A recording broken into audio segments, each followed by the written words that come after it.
Alright guys, welcome to another beer review, and today we're going back over to Brewdog, and this is another entry into their fanzine series, and this is the Alter Ego West Coast IPA, clocking in at 8.5%. I didn't realise it was 8.5%. I was planning to have a couple of beers tonight, and yeah, work tomorrow, should be fun. Got a pizza to soak it all up, so that's the all important thing. So yeah, Alter Ego West Coast IPA, 8.5%. Hops are Simcoe, Columbus, Chinook. Whirlpool hops are Simcoe, Centennial. Dry hops are Chinook, Cascade, Tannin, Simcoe and Amarillo. Not too sure I've heard of a Tannin before. So, worship at the altar of this classic West Coast IPA. Punchy and aggressive, it puts American hops where they should be, front and centre. A deft touch of caramel, or a daft touch. No, a deft touch. I can never read these bloody metallic cans. They look gorgeous though, we'll say that. Caramel and toast runs alongside massive hop aromas of pine, mango, grapefruit and lychee, and a bitter finale. Alter Ego, don't alter a thing. What a wonderful, and I'm not sure if that microphone's too close. Oh, arousal. Yeah, I've still not actually heard back any of the videos where I'm using the proper mic, because I got shit from a lot of people because of my audio quality. Yeah, that's just the way I roll. Listen, the least amount of effort I can put in, the happier I am as a person. So all of you snobs out there who want it in 4K with beautiful like soft focus and great depth of field and beautiful colour without patchy parts, you are actually depressing the shit out of me, because you are making me put effort into videos, and I don't like putting effort into any part of my life. So fuck you. Joking aside, let's get this beer open and see what we get. So I'm not going to lie, these sort of IPA and pale ale beers that have been in the fanzine box haven't really done too much for me. I'd rather be honest. I wouldn't bullshit, of course. But yeah, so let's see if this is... I mean, there's another IPA that came in with this fanzine box, which is a New England style, which has used solely German hops. And I have a vested interest in Germany, as some of you may already know, represent Pirate Brew Berlin. And yeah, so I'm interested to see how that works. But I do like a good West Coast IPA, and especially when they destroy your palate. I think the best one I've had recently is a bit of a classic actually, and that was the Citra Ass Down from not Stillwater, Against the Grain. Ugh, that was just like, ugh, do you know what I mean? Just an absolutely beer. Wonderful stuff. Anyway, this beer, it's got that lovely sort of dark copperish look. It's got like that classic West Coast appeal to it. Of course, filtered, as you would expect from Brewdog. But it's got that sort of like slight rusty amber. And sounds like a very, very questionable sex move. And beer poured with about one finger's worth of a slightly off-white head. But yeah, it looks like a West Coast IPA. And I do really enjoy drinking West Coast IPAs in this haze craze that we're still experiencing, and I am getting slightly burnt out by it, but not too much, because most of the time they taste bloody good. But yeah, it's always good to have like a West Coast IPA. Anyway, let's get this sniffed. And it's definitely got that sticky, sweet, resiny vibe about it. Loads of caramel malt in there. Big hit of lychee on the nose. Almost like smells like the lychee drinks you can get. But yeah, a little bit of spice. Has that marmalade on toast vibe about it. ABV is masked really nicely on the nose, so there's no harshness. Nice and rounded. A little bit of that fruit pastel sort of vibe. Smells good so far, folks. Let's give it a taste. Cheers. Bumped the microphone.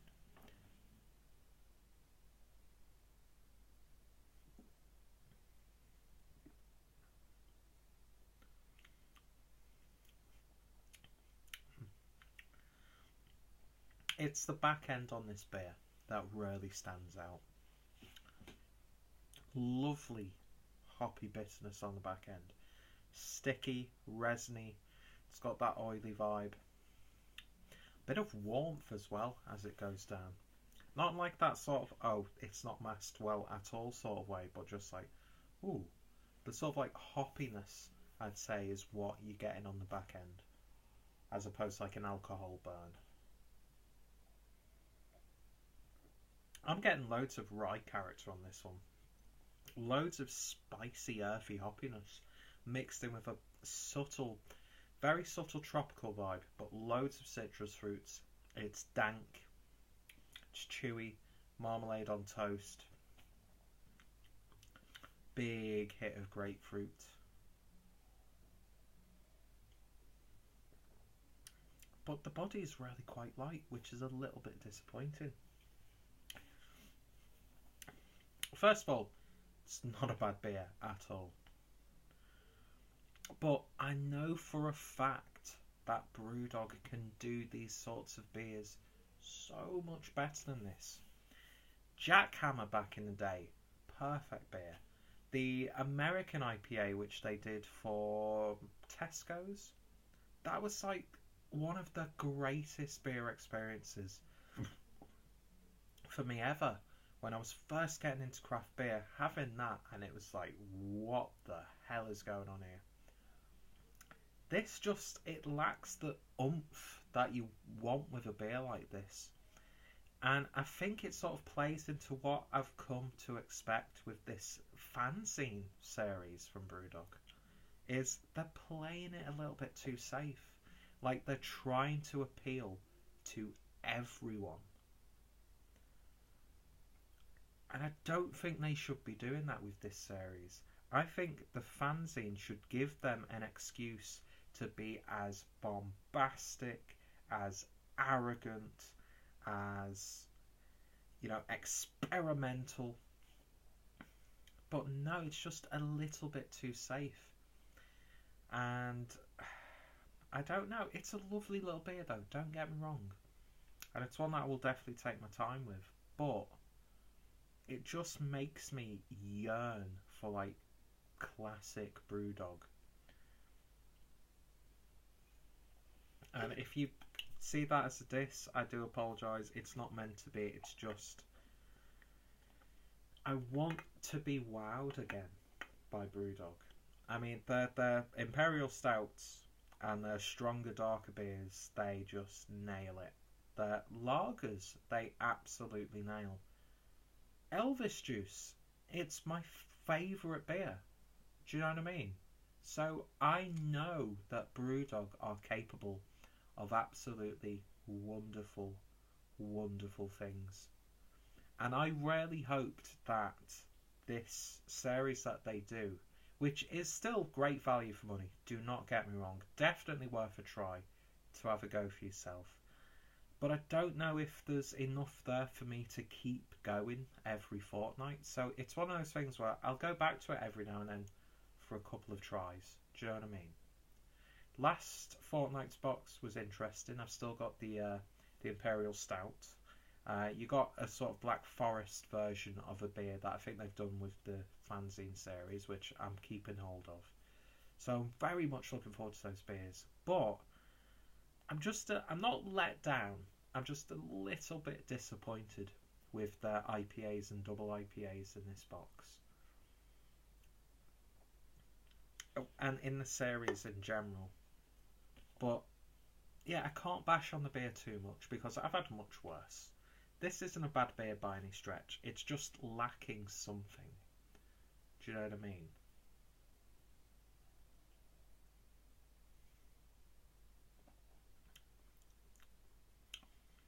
But yeah, lovely little beer.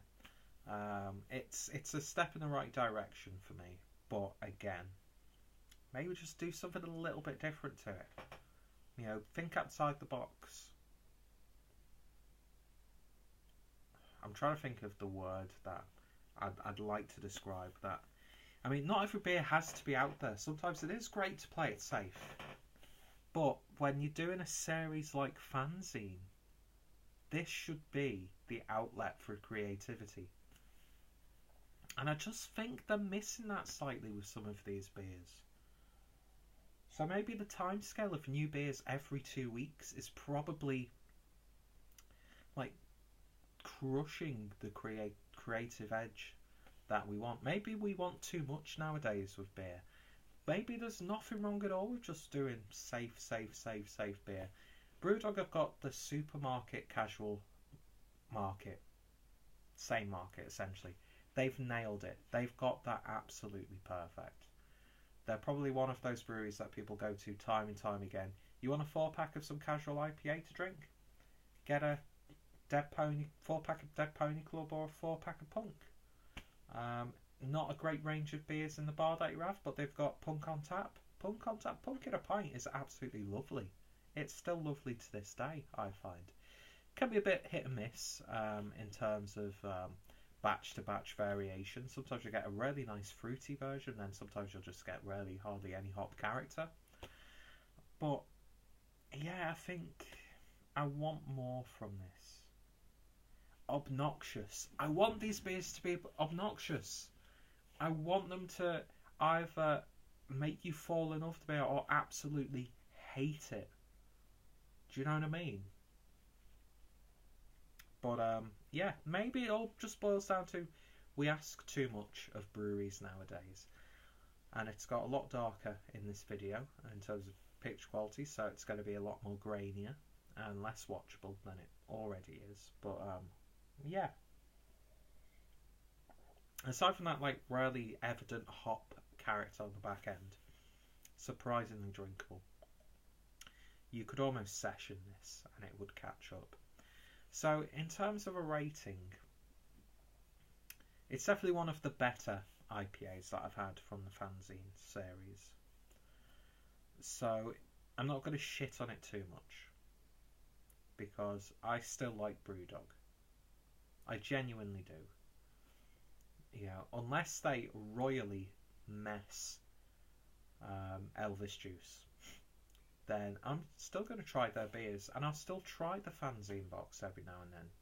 But I couldn't justify getting these beers every fortnight, especially when some of the beers are just different variations of beers that have come before them. So, yeah, maybe I just want the world. Do you know what I mean? Maybe a little patch of land is not enough for me. I need a big farm. And that is a terrible attempt at creating a metaphor. So I'm going to cut this video dead metaphor. There we go. Keeping the Brewdog related puns. But yeah, if you've tried this, then let me know your thoughts, opinions down below. Am I missing the point? Am I dead right? Please tell me if I am right. I do love to, you know, massage my own ego. But yeah, what do you think of this Fanzine series? And what do you think of Brewdog nowadays? I'd love to hear your thoughts, opinions. I know people blindly shit on them. I'm not one of those people, but at the same time, I'm not one of those people who will blindly praise them. But that being said, they've been going for nearly 10 years now, or just over 10 years. Look at what they have achieved, and you've got to respect that. Do you know what I mean? They've got resorts now. They've got hotels. They're opening new breweries. You know, they've got presence everywhere. They've got the supermarket cornered. And they still brew really interesting beers, especially darker beers. So, you know, I think it's a bit disingenuous when people shit on Brewdog just because they are a bit bigger. And I think we do that in general, don't we? I mean, look what people are saying about Beavertown now. Beavertown still makes some fucking amazing beers. Some of these breweries that have been taken over, bought out, have big conglomerates, you know, taking little you know, do you know what I mean? They still brew, for the most part, good beer. And if people are scared of big beer, There are too many small independent craft breweries. Yeah, we will lose some breweries along the way. Some breweries will be eaten up by the corporate machine, but there's so much out there. It's become so much more accessible for people to get into the industry, to start breweries up for themselves. And I think there's just too much range out there for any sort of big brewery or buyout or a sellout brewery to make that much difference. And every beer has its place at the end of the day. So yeah, thank you for watching this video. I'm going to give this a 6.5 out of 10 for the Alter Ego. It's not the West Coast IPA that I'm pining for, no pun intended. And yeah, but it's far from a bad beer. So don't let anybody, well, of course, taste is subjective, but don't let anybody's feelings towards the brewery when they're reviewing it affect the way you see them. Anyway, I could ramble on for ages. So yeah, if you've tried it, let me know your thoughts and opinions. If any of my friends and fellow beer tubers have tried it, then I'll put their links down below. Check out Brewdog, check out my playlist. If you're interested with Fanzine, I'll put my link down below. Helps me out, helps you out as well. That's what it should be all about, really. Becoming shills for the brewing industry. I would happily sit in the back pocket of any brewery. But yeah, all joking aside, thank you so much for watching and sticking through this quite opinionated and poncy video. But I am the Kalula Shrinker. I can get away with murder. Cheers.